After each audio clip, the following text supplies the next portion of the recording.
Assalamualaikum warahmatullahi wabarakatuh. Bismillahirrahmanirrahim. Asyhadu an la ilaha illallah wa asyhadu anna Muhammadar Rasulullah. Allahumma shalli ala Sayyidina Muhammad wa ala ali Sayyidina Muhammad. Sahabat yang dirahmati Allah, pada kesempatan ini saya akan menyampaikan cara menyenangkan suami yang dibenci Allah. Tapi sebelumnya, mohon sahabat semua berkenan untuk klik like dan subscribe serta tekan tombol lonceng agar sahabat semua bisa mendapatkan kabar materi-materi terbaru dari kami. Sahabat yang dirahmati Allah, seorang istri tidak boleh melakukan sesuatu yang diharamkan demi menyenangkan suaminya atau mencari muka di hadapannya.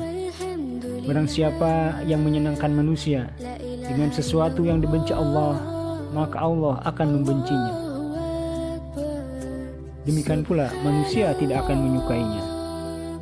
Dan barang siapa yang mencari keridhaan Allah dengan membenci manusia, maka Allah akan meridhoinya. Manusia pun demikian. Jadi seorang istri dianjurkan untuk berhias dan berdandan dengan dandanan yang mubah, sebab Allah Subhanahu wa Ta'ala itu indah dan menyukai keindahan. Allah Subhanahu wa Ta'ala berfirman, yang artinya, katakanlah Muhammad, siapakah yang mengharamkan perhiasan dari Allah yang telah Dia sediakan untuk hamba-hambanya dan rezeki yang baik-baik? Katakanlah, semua itu untuk orang-orang yang beriman dalam kehidupan dunia dan khusus untuk mereka saja pada hari kiamat. Surat Al-A'raf ayat 32. Seorang istri tidak boleh berhias dengan sesuatu yang diharamkan. Ia tidak boleh mencukur bulu alisnya, tidak boleh bertato, dan tidak boleh mengenakan wig atau menyambungkan rambutnya. Tidak boleh pula baginya mengikir giginya. Jika ia melakukan semua hal itu, maka ia dilaknat.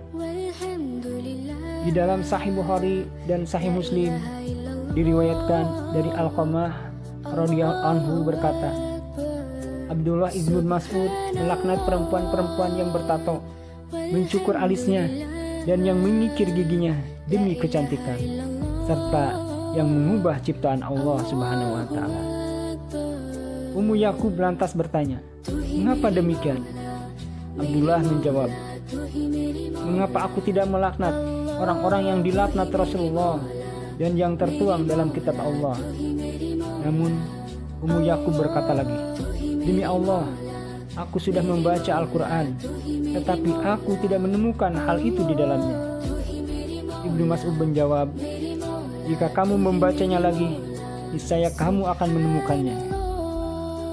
Wa ma atakumur rasulu fahuduhu wa ma nahakum anhu fangtahu. Apa yang diberikan Rasul kepadamu, maka terimalah, dan apa yang dilarangnya bagimu, maka tinggalkanlah, dan bertakwalah kepada Allah. Surat Al-Hasyr ayat 7. Seorang perempuan juga tidak boleh menyambung rambutnya dengan rambut orang asing, karena Nabi Muhammad SAW melaknat perempuan yang menyambung rambutnya atau yang meminta disambungkan rambutnya. Sebuah hadis yang menyatakan, yang artinya diriwayatkan dari Aisyah radhiyallahu anha, bahwa seorang perempuan Ansor menikahkan putrinya, namun rambut putrinya itu rontok. Kemudian ia mendatangi Nabi Muhammad SAW dan mengisahkan hal itu kepada beliau. Ia berkata, calon suaminya meminta agar rambutnya disambungkan. Nabi Muhammad SAW pun bersabda, tidak boleh, karena Allah Subhanahu wa Ta'ala melaknat orang yang menyambungkan rambut. Jika suami mengajak istri untuk bersenggama sedangkan ia tengah mengalami menstruasi, maka ia tidak boleh mentaatinya, sebab firman Allah yang artinya, dan mereka menanyakan kepadamu Muhammad tentang haid, katakanlah itu adalah sesuatu yang kotor.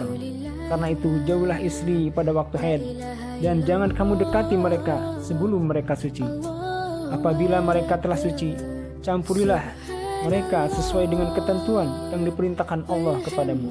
Sungguh Allah menyukai orang yang taubat dan menyukai orang-orang yang mensucikan diri. Al-Baqarah ayat 222.